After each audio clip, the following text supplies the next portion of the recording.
ঝড়ের মতো সেই নাম উন্মোচিত মনের প্রান্তরে উড়ে ঘুরে যাবে। দুটি ঠোঁটের ভেতর থেকে মুক্তোর মতো গড়িয়ে এসে একবারও উজ্জ্বল হয়ে উঠবে না, সারাটি জীবনেও না।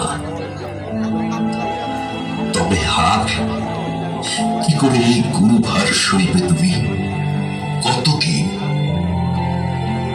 আবুল বরকত নেই, সেই অস্বাভাবিক বেড়ে ওঠা বিশাল শরীর বালক মধুর স্থলের ছাদ ছুঁয়ে হাঁটত যে।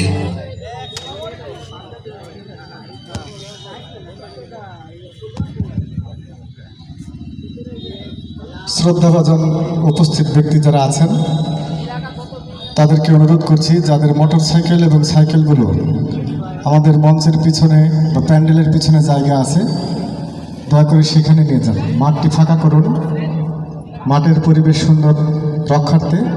আপনাদের মোটরসাইকেলগুলো আমাদের মূল মঞ্চের পিছনেও জায়গা আছে এবং আমতলায় জায়গা আছে, সেখানে দয়া করে একটু সাজিয়ে রাখুন।